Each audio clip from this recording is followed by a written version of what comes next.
അസ്സലാമു അലൈക്കും വറഹ്മത്തുള്ളാഹി വബറകാതുഹു. ബിസ്മില്ലാഹിർ റഹ്മാനിർ റഹീം. അൽഹംദുലില്ലാഹി വസ്സലാത്തു വസ്സലാമു അലാ അഷ്റഫിൽ മഖ്ലൂഖീൻ വഅലാ ആലിഹി വഅസ്ഹാബിഹിൽ ഫായിസീൻ അമ്മാ ബഅദ്. വമാ തൗഫീഖി ഇല്ലാ ബില്ലാഹി അലൈഹി തവക്കൽതു വഇലൈഹി ഉനീബ്. ബിസ്മില്ലാഹിർ റഹ്മാനിർ റഹീം. ശഹ്റു റമളാനില്ലദീ ഉൻസില ഫീഹിൽ ഖുർആൻ ഇലാ ആഖിരിൽ ആയ. സദഖല്ലാഹു മൗലാനൽ കരീം. പ്രിയമുള്ളവരെ, ആസന്നമായ പരിശുദ്ധ റമളാൻ വിശ്വാസികൾക്ക് പൂക്കാലമായിക്കൊണ്ട് ഒരു മാസക്കാലം സമ്പുഷ്ടമായ ഇബാദത്തിന് കൊണ്ട് ധന്യമാക്കേണ്ട ദിനരാത്രങ്ങൾ സാക്ഷിയാവാനിരിക്കുകയാണ്. ഒരു വിശ്വാസിയെ സംബന്ധിച്ചിടത്തോളം അല്ലാഹു സുബ്ഹാനഹു വ തആല അവനക്ക് നൽകുന്ന വർഷത്തിലൊരിക്കൽ ഒരു മാസം അനുഗ്രഹങ്ങളുടെ പൂക്കാലമായിക്കൊണ്ട് തന്നെയാണ് നിശ്ചയിച്ചിട്ടുള്ളത്. പരിശുദ്ധ ഖുർആൻ അവതീർണമായ മാസം എന്നുള്ളതിലേക്ക് തന്നെ ആ മാസത്തെ അല്ലാഹു സുബ്ഹാനഹു വ തആല ഒരുപാട് ഓഫറുകൾ കൊണ്ടാണ് അള്ളാഹുവിൻ്റെ അടിമകൾക്ക് ആ മാസം ഉപയോഗപ്പെടുത്താൻ അവസരം നൽകിയിട്ടുള്ളത്. ഇവിടെ നാം മനസ്സിലാക്കേണ്ടത്, റമദാൻ കൊണ്ട് വിശപ്പ് പിടിച്ചു നിർത്തുക, അതല്ലെങ്കിൽ അവൻ്റെ മറ്റ് ആവശ്യങ്ങൾ പിടിച്ചു നിർത്തുക എന്നുള്ളതല്ല. മറിച്ച് ഒരു മനുഷ്യൻ അവൻ്റെ ആത്മീയ സംസ്കരണം നേടിയെടുക്കേണ്ട ഒരു മാസമാണ് പരിശുദ്ധ റമദാൻ എന്നുള്ളത്. ഹബീബായ ഷഫീന റസൂലുള്ളാഹി തങ്ങൾ തന്നെ അതുകൊണ്ടാണ് പറഞ്ഞത്, അവൻ്റെ വെറും വിശപ്പ് പിടിച്ചു നിർത്തലുകൊണ്ടോ ദാഹം പിടിച്ചു നിർത്തലുകൊണ്ടോ മാത്രമല്ല പരിശുദ്ധ റമദാൻ എന്നുള്ളത്, മറിച്ച് അവൻ്റെ വാക്ക്, പ്രവൃത്തി, മനസ്സ് ഇതൊക്കെ സംശുദ്ധമാക്കേണ്ട ഒരു മാസം കൂടിയാണ്. അവൻ്റെ മനസ്സിൻ്റെ സംശുദ്ധിക്ക് വേണ്ടിയുള്ളൊരു മാസമായിട്ടാണ് നാം ഈ പരിശുദ്ധ റമദാനിനെ കാണേണ്ടത്. അതുകൊണ്ട് തന്നെ സംസാരവും പ്രവർത്തനങ്ങളൊക്കെ തന്നെ അതൊക്കെ സംസ്കരിച്ചെടുക്കുക എന്നുള്ളതാണ്. ഇപ്പോൾ നമുക്കറിയാം, ഇന്നത്തെ പുതിയ സാഹചര്യങ്ങളിലൊക്കെ തന്നെ നമ്മുടെ സംസാരങ്ങളിലും വാക്കുകളിലും ഒക്കെ തന്നെ ധാരാളം പിഴവുകൾ സംഭവിച്ചുകൊണ്ടിരിക്കുന്ന ഒരു കാലഘട്ടമാണ്. ഈ സന്ദർഭങ്ങളിൽ അതിനെ പിടിച്ചു നിർത്തുക എന്നുള്ളതാണ് നോമ്പ് കൊണ്ട് ഏറ്റവും വിശുദ്ധിയാം കാണേണ്ടത്. അവൻ്റെ നാവിനെ പിടിച്ചു കിട്ടുക എന്നുള്ളതാണ്.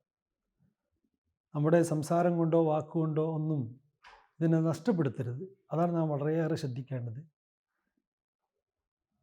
അതുപോലെ തന്നെ നമുക്ക് ലഭ്യമാവുന്ന പ്രതിഫലങ്ങളെ അത് നാം വാരിക്കൂട്ടാൻ ഏറെ ശ്രമിക്കേണ്ട ഒരു സമയം കൂടിയാണ്.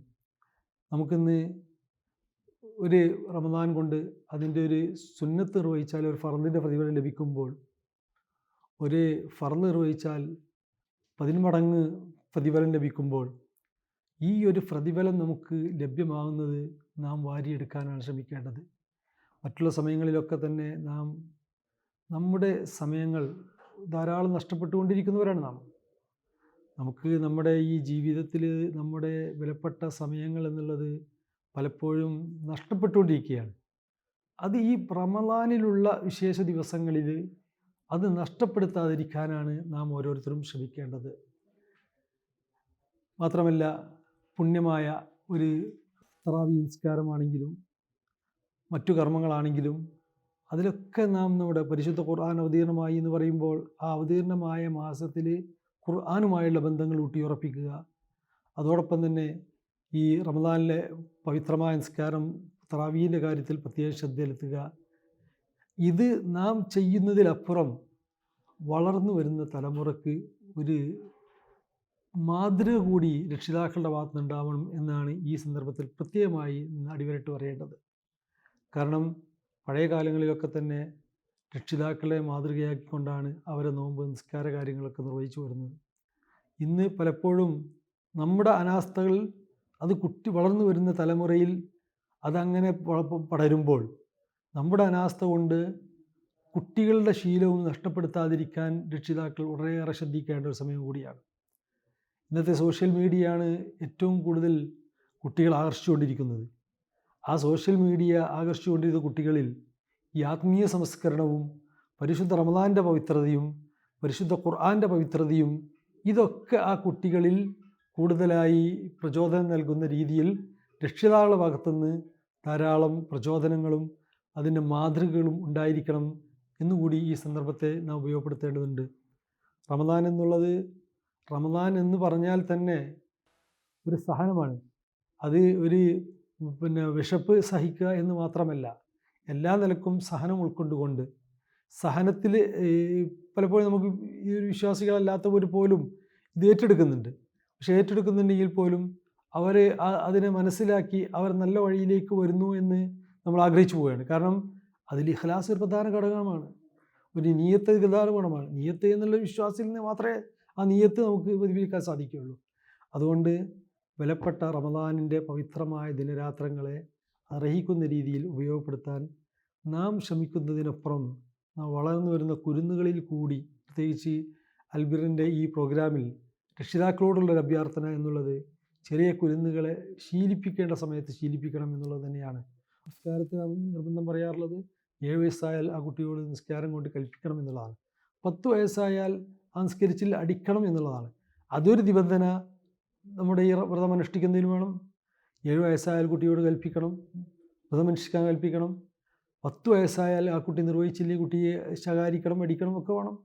ഇങ്ങനെ ഒരു കുട്ടിയെ ചെറുപ്രായത്തിൽ തന്നെ വളർന്നു വരുന്ന തലമുറയ്ക്ക് നാം ഇതിലൂടെ കുട്ടികളെ പ്രചോദനം നൽകി വളർത്തിക്കൊണ്ടുവരാൻ ശ്രമിക്കണം എന്നുള്ളതാണ് പ്രത്യേകമായി രക്ഷിതാക്കളോട് ഈ വിഷയത്തിൽ പറയാനുള്ളത്.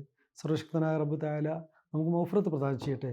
3 പത്തുകളാണല്ലോ, അവ്വലു റഹ്മത്തുൻ, ഔസത്തും മഗ്ഫിറത്തുൻ, ആഖിറു ഇത്ഖും മിനന്നാർ. അപ്പോൾ ആദ്യത്തെ റഹ്മത്തിൻ്റെ 10 കടന്നു വരുമ്പോൾ കാരുണ്യവാനായ റബ്ബ് തആല കാരുണ്യം ചൊരിയാൻ തയ്യാറായി നിൽക്കുമ്പോൾ ആ കാരുണ്യത്തെ വേണ്ടി തേടുക.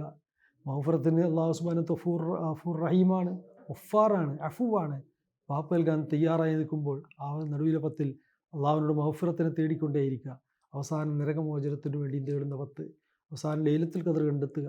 അങ്ങനെ കണ്ടെത്തുന്ന ഒരു കൂട്ടത്തിലും നന്മകൾ നിർവഹിക്കുന്ന കൂട്ടത്തിലും അള്ളാഹു നമ്മളെവരും ഉൾപ്പെടുത്തി അനുഗ്രഹിക്കട്ടെ. പരിശുദ്ധ റമദാൻ പരിപൂർണമായി അറിയിക്കുന്ന രീതിയിൽ ഉപയോഗപ്പെടുത്താനുള്ള തൗഫീഖും ആഫിയത്തും കരുത്തും മനസ്സും അള്ളാഹു നമുക്ക് നൽകട്ടെ എന്ന് ദുആ ചെയ്തുകൊണ്ട് എൻ്റെ വാക്കുകൾ സ്മരിക്കുന്നു. അസ്സലാമു അലൈക്കും വറഹ്മത്തുള്ളാഹി വബറകാതുഹു.